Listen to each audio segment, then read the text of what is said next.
위대한 믿음의 사람도 영적인 침체에 빠질 수 있을까요? 답은 그렇다는 것입니다. 그럴 수 있습니다. 대표적인 인물이 바로 오늘 함께 보신 열왕기상 19장에 나오는 엘리야입니다.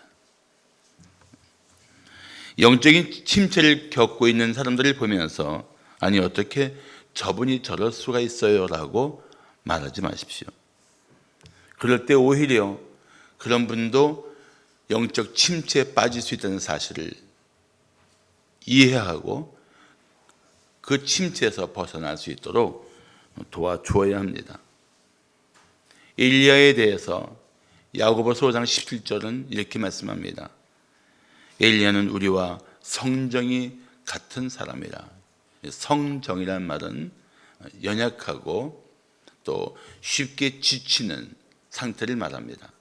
엘리야도 연약하며 쉽게 지치는 우리와 똑같은 존재라는 뜻입니다. 성숙한 성도라도 갑자기 찾아온 영적 침체를 경험할 수 있습니다. 사람은 누구든지 역경이나 시련을 겪을 수 있습니다. 그런데 심리학에서 역경을 극복하는 능력을 회복 탄력성이라고 말합니다. 역경이나 시련을 극복할 수 있는 힘을 회복 탄력성이라는 말로 심리학은 설명하고 있습니다. 이 회복 탄력성은 한마디로 말하면 역경이나 시련에 빠진 자리에서 용수철처럼 튀어오르는 힘을 말합니다. 회복 탄력성이 강한 사람은 역경을 발판 삼아 전진하게 되지만 회복 탄력성이 약한 사람은 주저앉은 채 절망에 빠집니다. 그런데 이 회복 탄력성은 영적인 삶에도 적용할 수 있습니다. 믿음으로 무장한 성도일수록 사실은 역경 속에서도 놀라운 회복을 보입니다. 왜냐하면 믿음으로 무장한 성도는 어떤 문제라도 대처하는 방식이 남다르기 때문입니다. 그들은 이런 일이 왜 내게 생겼느냐고 묻지 않습니다. 이 문제를 통해서 하나님이 무엇을 하시고자 하는가에 초점을 맞춥니다. 믿음으로 무장한 성도들은 힘들고 고통스러워도 불평하거나 원망하지 않습니다. 오히려 감사하면서 그 역경 속에서 하나님의 뜻을 찾습니다. 그러니까 믿음이 충만한 사람도 침체에 빠질 수 있느냐? 그렇다는 것입니다. 그러나 그들에게는 여전히 그 믿음 때문에 영적인 침체를 벗어날 수 있는 남다른 힘도 있습니다. 저는 우리 성도들이 이런 영적인 건강함으로 영적 회복 탄력성을 갖추고 살아가기를 축복합니다. 그래서 오늘 우리는 본문 속에서 영적 침체에서 벗어날 수 있는 하나님의 지혜를 나누고자 합니다. 자, 영적 침체를 극복하기 위해 우리가 어떻게 해야 할까요? 첫째, 사역의 결과를 맡겨야 합니다. 영적 침체의 이유 중에 하나가 도저히 변할 것 같지 않은 상황을 바라보는 것입니다. 도저히 변하지 않을 것 같은 상황, 도저히 변하지 않을 것 같은 사람을 보면서 우리는 힘이 빠지고 영적 침체에 빠져들 수 있다는 것입니다. 과연 이 상황이 변할 수 있을까? 과연 이 사람이 변할 수 있을까? 도저히 변할 것 같지 않은 마음이 들면 힘이 빠지는 겁니다. 그리고 자신의 삶에 대한 회의감도 생기는 것입니다. 엘리야도 그랬을 것입니다. 생각해보면 엘리야도 스스로 깜짝 놀랄 만큼 위대한 승리를 경험했습니다. 하나님이 그렇게까지 역사하실 줄 몰랐습니다.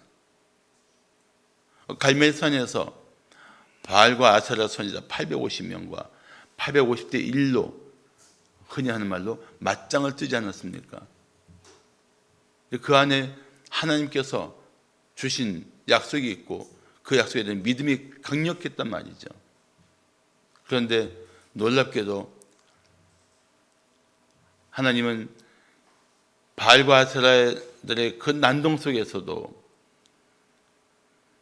아무런 변화가 일어나지 않은 채 엘리야의 기도 가운데 하늘에서 큰 불이 내려서 흥건히 물에 젖은 그 재물을 다 태우고 그 고랑의 물까지 다 마르겠단 말이죠. 그리고 바알과 아세라 선지자들 다 죽여버렸습니다. 위대한 승리입니다. 이건 정말 엘리야 생애의 최고의 감격적인 승리였습니다. 그러면 아합과 이세벨도 두려워할 줄 알았는데 오히려 이세벨이 이를 갈며 죽이겠다고 으르렁거립니다. 자, 1절을 보시면 아합이 엘리야가 행한 모든 일과 그가 어떻게 모든 선지자를 칼로 죽였는지를 이세벨에게 말하니라고 말합니다. 사실 아합은 전혀 믿음이 없는 사람입니다. 이세벨에게 엘리야가 행한 일을 말하는 것 자체가 잘못되었습니다. 아합은 엘리야가 아니라 하나님이 어떻게 일하셨고 백성들이 어떻게 그 하나님, 그 놀라우신 하나님 앞에 무릎을 꿇고 여호와 하나님만이 참 하나님이라고 고백했는지를 맞았어야 됩니다.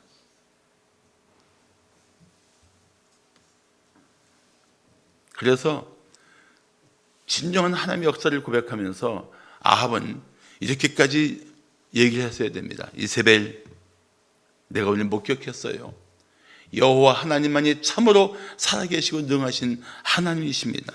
그러니 우리도 백성들과 함께 여호와 하나님만 섬겨야 합니다. 이랬어야 됐어요. 아합은 그랬어야 됐습니다. 그런데 엘리야가 행한 일, 엘리야가 바알과 아세라 선지자 죽인 일들을 얘기하니까 이세벨은 기가 막힌 겁니다. 비가 막 쏟아지길래 당연히 엘리야 한 명과 자기가 사랑하는 바알과 아세라 선지자 850명이니까 이기고, 그래서 바알과 아세라의 그 신들이 비를 내려준 줄 알고 의기양양했는데 그들이 다 죽었다는 거예요. 얼마나 기가 막혔겠습니까? 그래서 이세벨은 독이 올라서 엘리야를 죽이겠다고 합니다.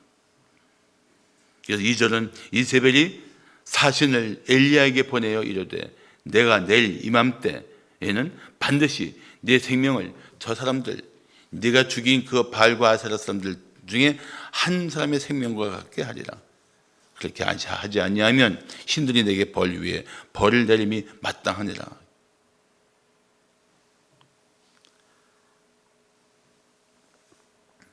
이 부분을 보면 이세벨의 성격상 바로 사람을 보내서 죽일 법한데 내일 이맘때 죽이겠다고 한 걸 보면은 좀 겁을 먹고 도망갈 시간을 준 것 같아요.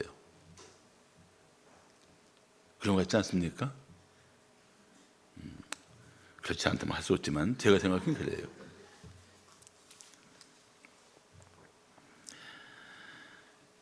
그런데 중요한 건 이세벨이 보낸 사신의 말을 듣고 엘리야가, 그 갈멜산에서 위대한 승리를 했던 엘리야가 겁이 터럭 난 것입니다.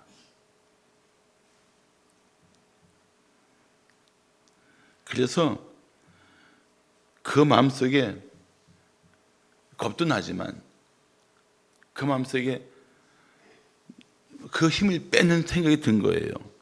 아니, 위대한 승리를 한 나에게 이런 반응을 보이다니, 나를 죽이겠다고? 그러니까 더 그게 엘리야를 힘들게 한 것입니다. 내가 이 정도 승리했으면 이세벨도 무릎을 꿇어야 될 때가 됐는데 오히려 나를 죽이겠다고 겁을 줘? 이렇게 된 거예요. 그렇게 영적 침체는 한순간에 엘리야의 마음을 파고들었습니다. 사랑하는 성도 여러분, 우리가 주님을 위해 일하다가 주님을 위해 일했는데도 불구하고 사역의 결과가 내 뜻과 같지 않다는 이유로 낙심하지 마십시오. 오히려 우리는 주님 뜻대로 살고 결과는 하나님께 맡길 때 기적이 일어나는 법입니다. 하나님이 원하신 대로 살고 그 결과를 하나님께 다 맡길 때 우리는 더 주님의 놀라운 권세를 경험하게 될 것입니다. 맡길 줄 알아야 돼요. 내가 했으니까 내가 한 거예요. 그런데 내가 했으니까 내가 원하는 결과가 나와야지. 그거는 하나님 중심이 아니라 자기 중심이 되는 겁니다. 우리가 할 일은 한 가지예요. 하나님 뜻대로만 하면 됩니다. 결과는 누구한테 맡겨요? 하나님께 맡기면 돼요. 그러면 지극히 선하신 하나님이, 영원히 인자하신 하나님이 우리를 위하여 최선의 길을 열어 가실 것입니다. 할렐루야.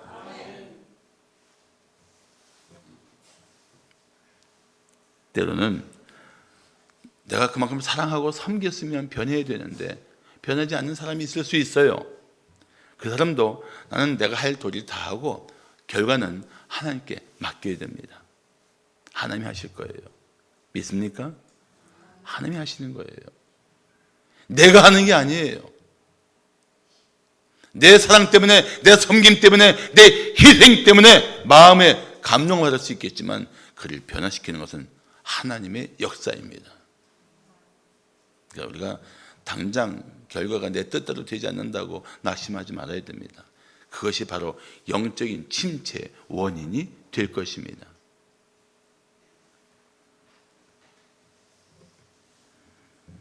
잊지 마십시오. 사람은 쉽게 변하지 않습니다. 물론 성령이 강력하게 역사하면 한순간에도 변할 수 있습니다. 근데 우리나라만 해도 그런 게 있지 않습니까? 갑자기 변한 사람을 보고 죽을 때가 되었나 봐. 갑자기 변하는 것을 바라지 말고 하나님의 방법으로 하나님의 때에 변하기를 기다리는 믿음의 시간이 필요합니다. 그리고 사랑하는 성도 여러분, 주님을 위해 큰 일을 이루었을 때 더욱 조심해야 합니다. 내가 한 것처럼 자신을 높이다가 침체에 빠질 수 있기 때문에 그렇습니다. 오직 하나님이 하신 일을 찬양하십시오. 나의 기대를 버리고 하나님의 뜻이 이루어질 것을 기대하십시오. 그러면 영적 침체를 이겨낼 뿐 아니라 잠깐의 영적인 침체가 와도 속히 회복하게 될 것입니다. 자, 영적 침체를 극복하기 위해 우리는 어떻게 해야 할까요? 둘째, 자신의 연약함을 고백해야 합니다. 영적 침체에 빠진 상태에서 아닌 것처럼 사람들에게 위장할 수 있지만 하나님한테만큼은 솔직하게 다 고백하는 게 좋아요. 자신의 연약함을 인정하고 자신이 어떤 상태인지를 다 고백할 때 하나님의 치유가 시작될 것입니다. 사람들 앞에서는 체면을 차릴 수 있어도 하나님 앞에서까지 그럴 필요 없습니다. 모든 것을 다 아시는 하나님, 그럼에도 불구하고 나를 사랑하시고 내 연약함에서 일으켜 주실 하나님 앞에 뭘 숨길 수 있어요? 다 고백해야죠. 낱낱이 다 쏟아내야죠. 그래야 하나님의 치유가 나타나고 영적인 침체를 이겨낼 수가 있다는 것입니다. 한번 생각해 보십시오. 병원에 가야 할 사람이 지금 내가 너무 상태가 나쁘니까 좀 회복하면 병원에 가겠다고 하면 이게 말이 되는 겁니까? 또 지금 겪고 있는 문제가 심각해서 문제가 좀 풀리면 교회 나가겠다고 말한다면 그게 바른 자세냐는 것입니다. 바른 자세냐는 것입니다. 있는 모습 그대로 나가면 돼요. 하나님 앞에는. 하나님의 은혜를 받는 사람들의 특징은 자신의 문제를 솔직하게 하나님 앞에 다 고백하고 그 은혜를 구합니다. 3절을 보시면 엘리야가 이 형편이 뭐예요? 이세벨이 자기를 죽이겠다고 하니 상황을 보고 일어나 자기의 생명을 위해 도망하여 유다에 속한 부엘세바에 이르러 자기 사환을 그곳에 머물게 합니다. 참 이세벨의 이야기를 듣고 엘리야는 자기 생명을 위해서 도망칩니다. 하나님의 영광을 위해 당당했던 승리자가 이제는 자신의 생명을 부지하기 위해 도망치는 도망자가 된 것입니다. 하나님의 영광을 위해 살았던 사람이 자기 생명을 위해서 급급해진 존재가 되었습니다.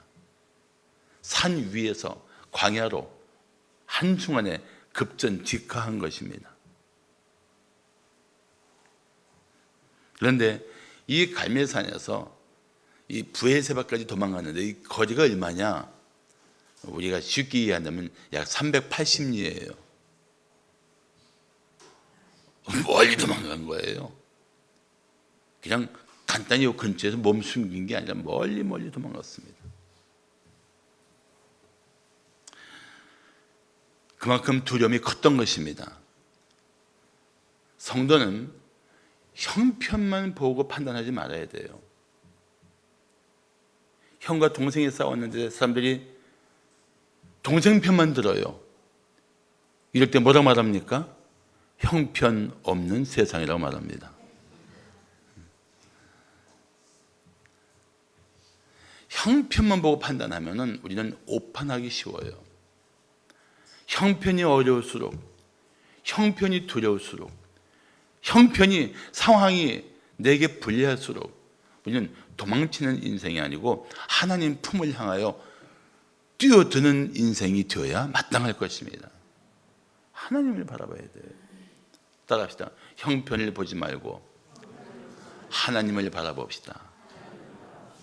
아멘. 한번 전후 좌우의 분들에게 그렇게 인사하겠습니다. 시작. 형편을 보지 말고 하나님만 바라봅시다. 전후 좌우를 보니까 자기 밑에 눈 깔고 보는. 다시 전후 좌우 시작.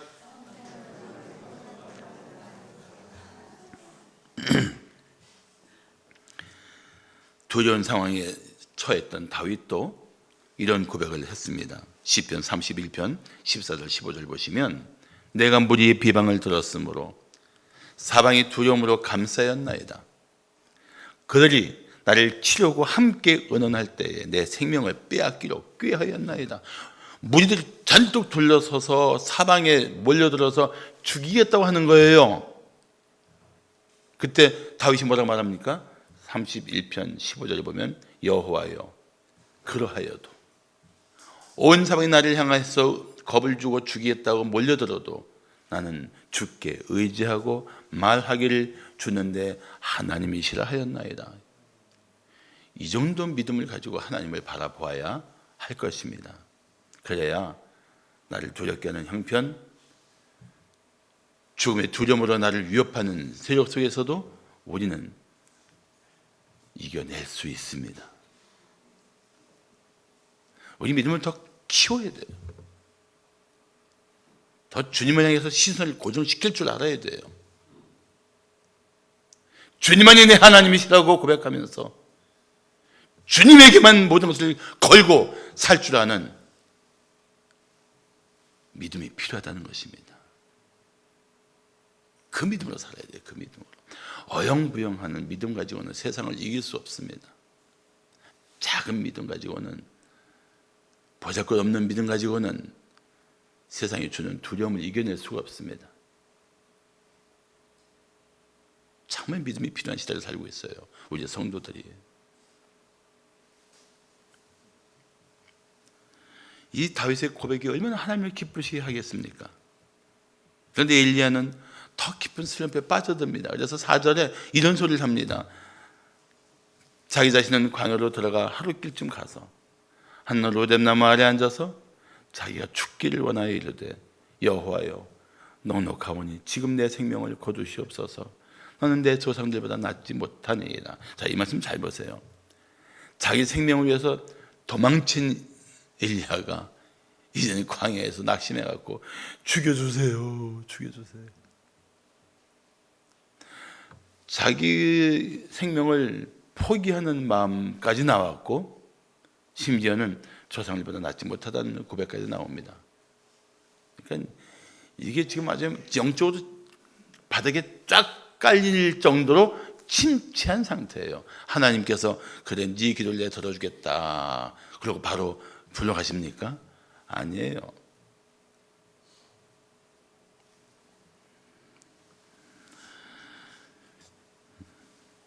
성경은 이 엘리야의 영적인 침체를 아주 정직하게 보여주고 있습니다. 왜 그렇습니까? 우리도 하나님 함께 하시면 믿음의 승리자가 되지만 세상을 두려워하면 나약한 존재가 되기 때문에 그렇습니다. 그래서 우리도 갈멜산에서 위대한 승리를 경험하기도 하지만 광야의 르담나무 밑에서는 차라리 나를 죽여주세요라는 부르짖음을 외칠 수가 있어요. 살다 보면 그럴 때 있지 않습니까? 차라리 날 죽여주세요. 7년 전에 우리 교회 부도나서, 우리 교회 부도난 게 아니고 우리 임대한 건물이 부도나서 우리 교회 보증금을 잃고 교인들이 막 사방으로 흩어질 때 그때 그런 기도 저도 해봤어요. 하나님 차라리 제 생명을 거두어 가시옵소서. 하나님 그때 와라 했으면 아마 아내는 과부라는 이름으로 살았을 거예요.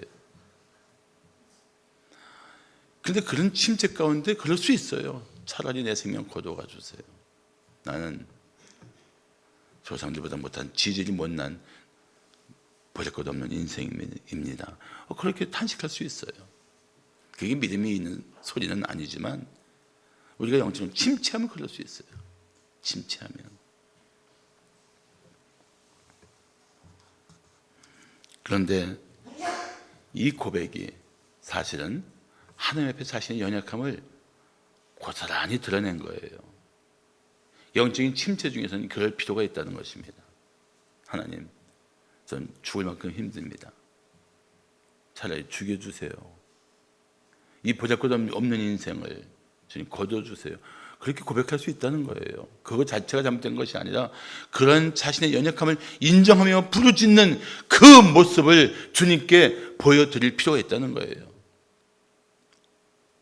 그럴 때 하나님께서 그를 향하여 놀라운 은총을 베풀어 주십니다. 자신의 속마음을 다 털어놓으면, 자신의 속마음을 다 털어놓으면 하나님의 위로를 받을 것입니다. 죽을 만큼 힘들다고 부르짖으면 그 신음을 하나님께서 듣고 도와주실 것입니다. 자신의 부족함을 깨닫고 무릎을 꿇으면 하나님의 손이 붙들어 일으켜 주실 것입니다. 절대로 그런 기도를 듣고 꾸짖지 않으십니다. 사랑하는 성도 여러분, 영적 침체 중에 있을 때 서둘러서 하나님 앞에 나아가 무릎을 꿇고 자신의 연약함을 고백하십시오. 자신이 얼마나 주님의 은혜가 없이는 살 수 없는 존재인지를 신음처럼 고백하십시오. 그러면 당신은 다시 주님의 능력에 붙들려 일어서게 될 것입니다. 할렐루야. 마지막으로 영적 침체를 극복하기 위해 우리는 어떻게 해야 할까요? 셋째, 육체의 회복을 힘써야 합니다.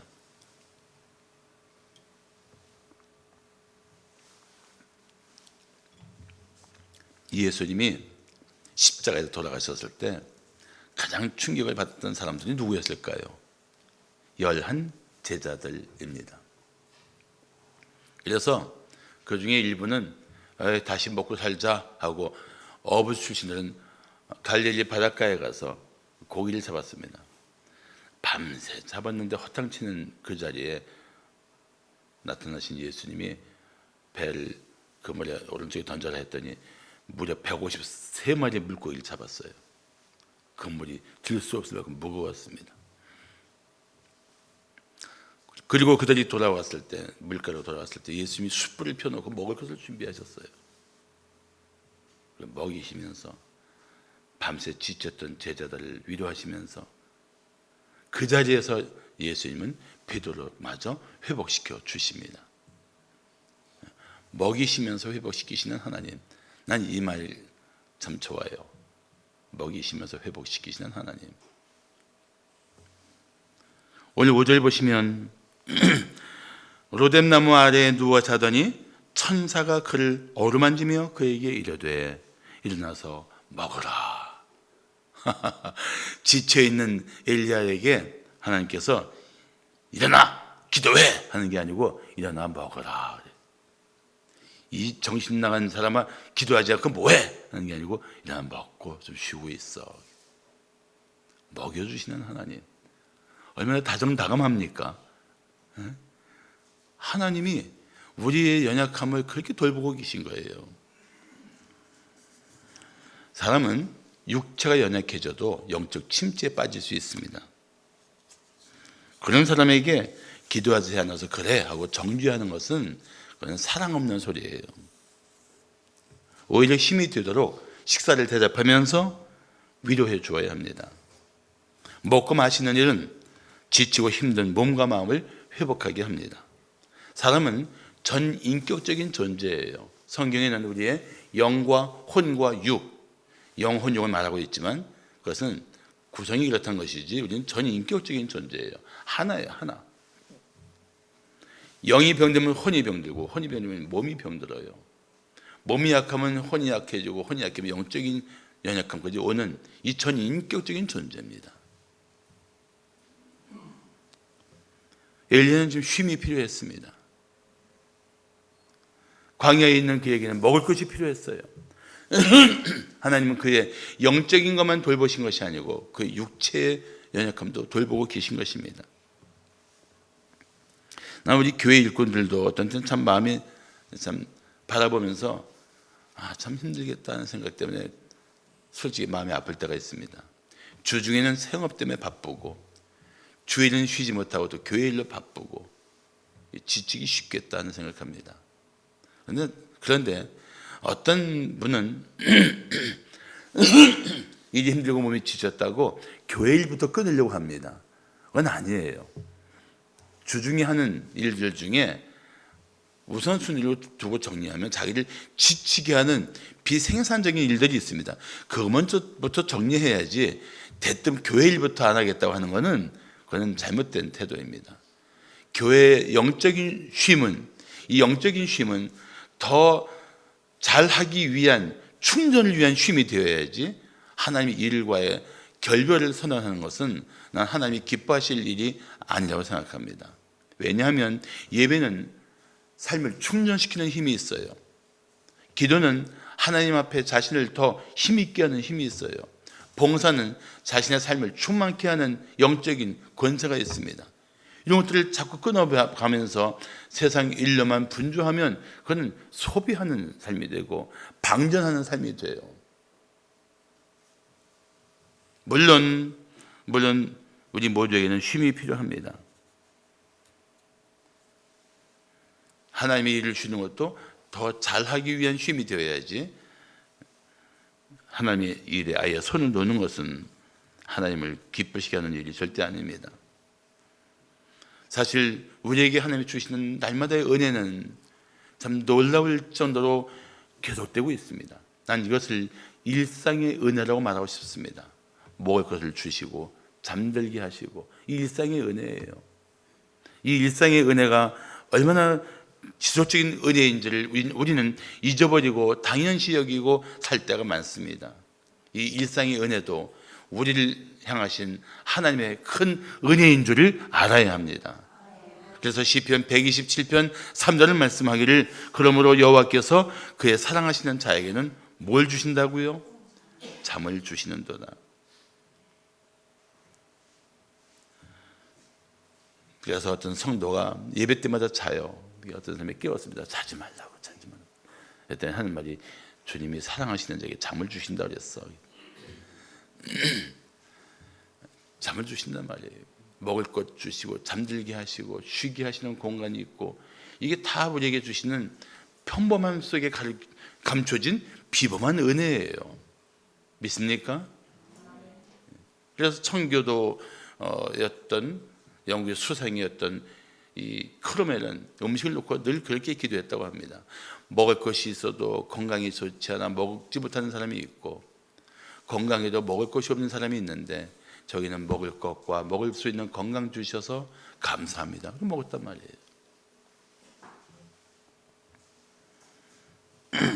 오늘 또 6절과 7절을 보시면 본죽이 아니에요. 본즉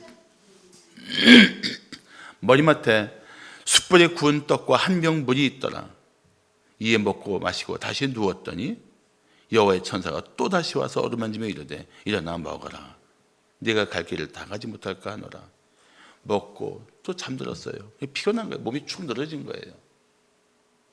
사실 영적인 싸움에서 이미 소모된 에너지가 컸던 겁니다. 갈멜산에서.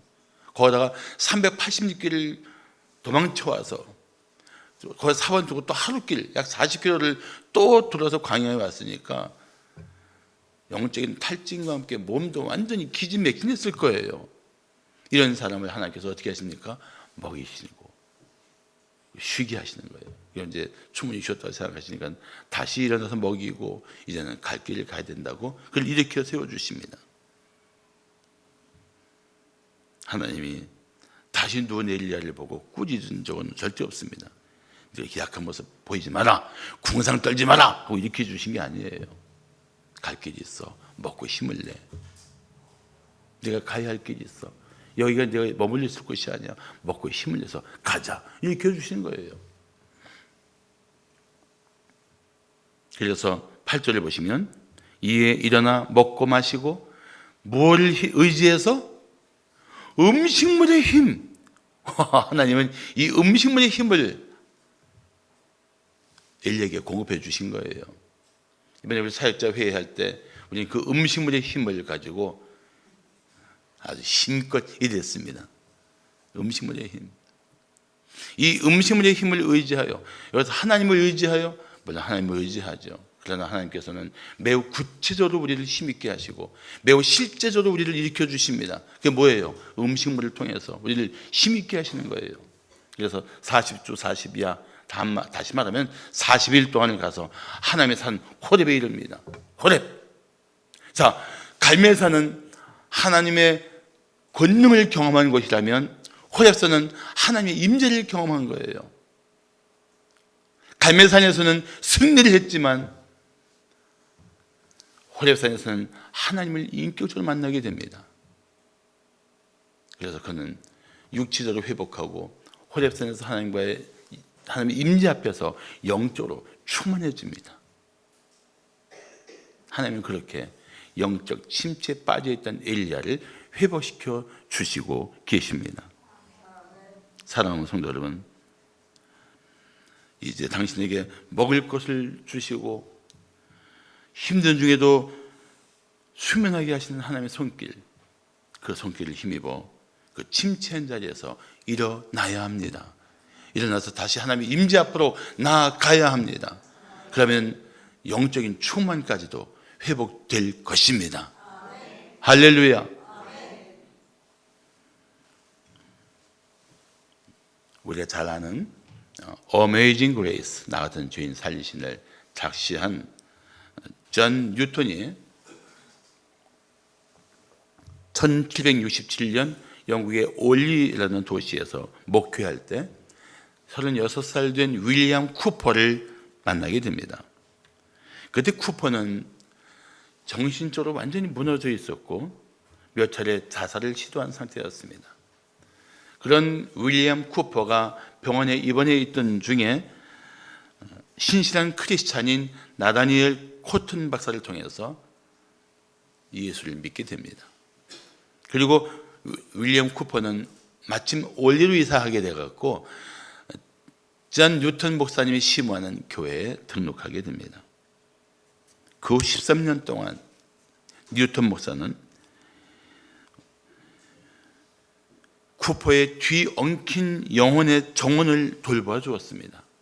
후에 쿠퍼는 뉴턴 목사를 생각하면서 이렇게 고백했습니다.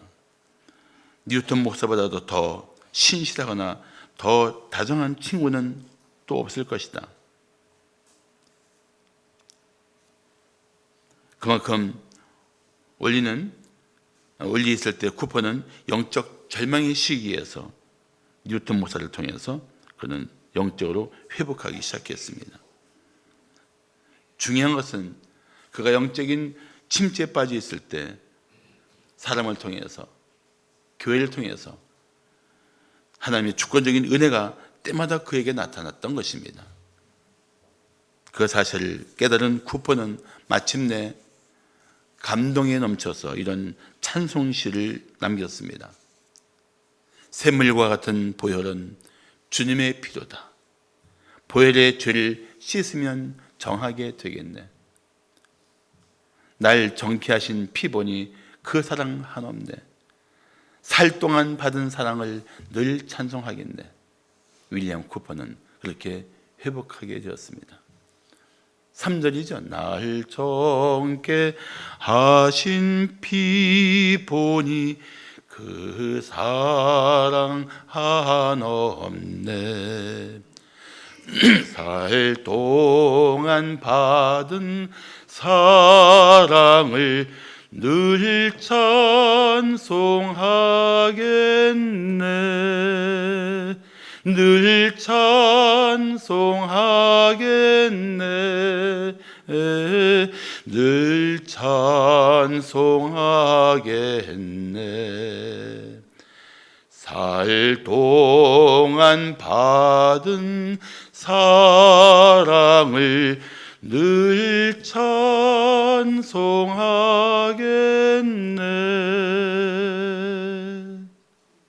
영적인 침체에서, 죽음의 자리에서 일어난 사람의 찬송이에요.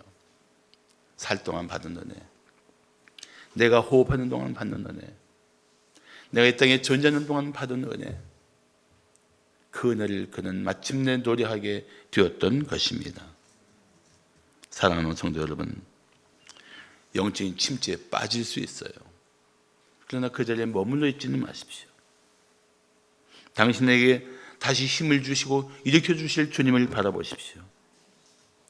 다윗도 사울에게 쫓기는 비참한 상황에서 하나님을 향해서 이렇게 외쳤습니다. 나의 힘이신 여호와여, 내가 주를 사랑하나이다. 하나님이 그를 그 비참한 상황에서 힘주시고 일으켜 주실 것을 믿고 부르셨단 말이죠. 능하신 하나님을 의지하십시오. 당신의 영적인 침체 자리에서 기어서라도 가야 할 곳은 하나님 임재 앞입니다. 하나님께 마음에 있는 아픔과 고통을 다 고백하십시오. 누구에게도 하지 못하는 말을 다 말씀드리십시오. 그 순간 당신을 어루만지시는 하나님의 손길을 경험하게 될 것입니다. 때로 성도를 먹이시며 평안한 잠을 주시면서까지 우리의 몸과 마음을 다 회복시키시는 하나님의 손길을 느끼게 될 것입니다. 그리고 마침내 영적인 침체에서 일으켜주시고 가라, 내가 너와 함께한다고 말씀하시는 그 음성까지 듣게 될 줄로 믿습니다. 기도하시겠습니다.